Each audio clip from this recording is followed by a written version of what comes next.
اعوذ باللہ من الشیطان الرجیم، بسم اللہ الرحمن الرحیم۔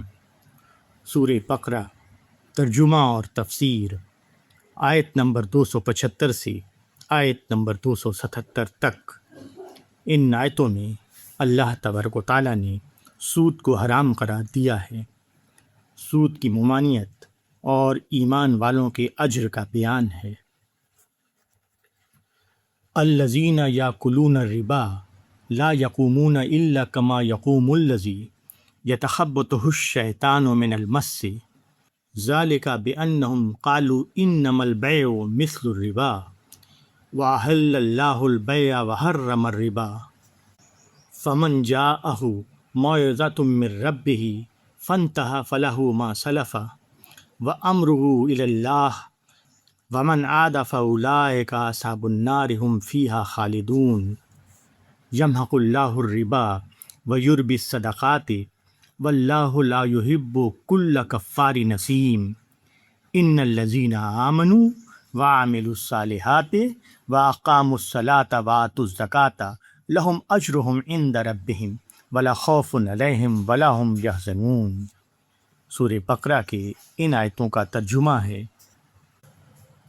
جو لوگ سود کھاتے ہیں وہ قیامت میں نہ اٹھیں گے مگر اس شخص کے مانند جس کو شیطان نے چھو کر خطبی بنا دیا ہو۔ یہ اس لیے کہ انہوں نے کہا کہ تجارت کرنا بھی ویسا ہی ہے جیسا سود لینا، حالانکہ اللہ نے تجارت کو حلال ٹھہرایا ہے اور سود کو حرام کیا ہے۔ پھر جس شخص کے پاس اس کے رب کی طرف سے نصیحت پہنچی اور وہ باز آ گیا تو جو کچھ وہ لے چکا ہے وہ اس کے لیے ہے اور اس کا معاملہ اللہ کے حوالے ہے، اور جو شخص پھر وہی کرے تو وہی لوگ دوزخی ہیں، وہ اس میں ہمیشہ رہیں گے۔ اللہ سود کو گھٹاتا ہے اور صدقات کو بڑھاتا ہے، اور اللہ پسند نہیں کرتا ناشکروں کو، گناہ گاروں کو۔ بے شک جو لوگ ایمان لائے اور نیک عمل کیے اور نماز کی پابندی کی اور زکوٰۃ ادا کی، ان کے لیے ان کا اجر ہے ان کے رب کے پاس، ان کے لیے نہ کوئی اندیشہ ہے اور نہ وہ غمگین ہوں گے۔ سورہ بقرہ کے ان آیتوں کی تفسیر ہے۔ بندوں کے درمیان باہمی طور پر جو معاشی تعلقات مطلوب ہیں ان کی علامت زکوٰۃ ہے۔ زکوٰۃ میں ایک مسلمان دوسرے مسلمان کے حقوق کا اعتراف یہاں تک کرتا ہے کہ وہ خود اپنی کمائی کا ایک حصہ نکال کر اپنے بھائی کو دیتا ہے۔ جو دین حقوق شناسی کا ایسا ماحول بنانا چاہتا ہو وہ سود کے دولت پرستانہ طریقے کو کسی طرح قبول نہیں کر سکتا۔ ایسے معاشرے میں باہمی لین دین تجارت کے اصول پر ہوتا ہے، نہ کہ سود کے اصول پر۔ تجارت میں بھی آدمی نفع لیتا ہے، مگر تجارت کا جو نفع ہے وہ آدمی کی محنت اور اس کے خطرات مول لینے کی قیمت ہوتا ہے، مگر سود کا نفع محض خود غرضی اور زر اندوزی کا نتیجہ ہے۔ سود کا کاروبار کرنے والا اپنی دولت دوسرے کو اس لیے دیتا ہے کہ وہ اس کے ذریعے اپنی دولت کو مزید بڑھائے۔ وہ یہ دیکھ کر خوش ہوتا ہے کہ اس کا سرمایہ یقینی شرح سے بڑھ رہا ہے، مگر اس عمل کے دوران وہ خود اپنے اندر جو انسان تیار کرتا ہے وہ ایک خود غرض اور دنیا پرست انسان ہے۔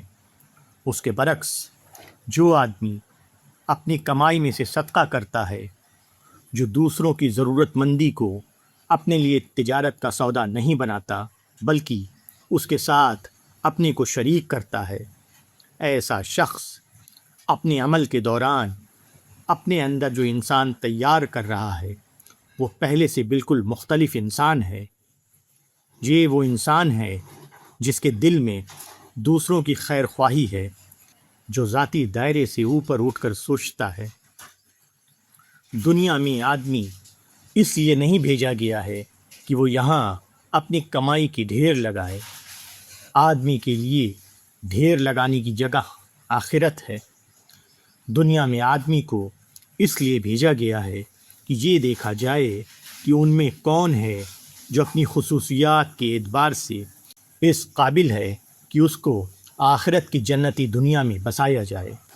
جو لوگ اس صلاحیت کا ثبوت دیں گے ان کو خدا جنت کا باشندہ بننے کے لیے چن لے گا، اور باقی تمام لوگ کوڑا کرکٹ کی طرح جہنم میں پھینک دیے جائیں گے۔ صفقے کی روح حاجت مند کو اپنا مال خدا کے لیے دینا ہے، اور سود کی روح استحصال کے لیے دینا۔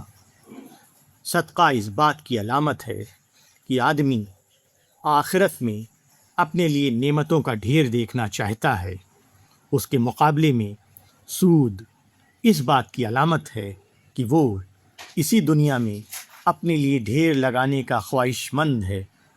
یہ دو الگ الگ انسان ہیں، اور یہ ممکن نہیں کہ خدا کے یہاں دونوں کا انجام یکساں قرار پائے۔ دنیا اسی کو ملتی ہے جس نے دنیا کے لیے محنت کی ہو، اسی طرح آخرت اسی کو ملے گی جس نے آخرت کے لیے اپنے اثاثے کو قربان کیا۔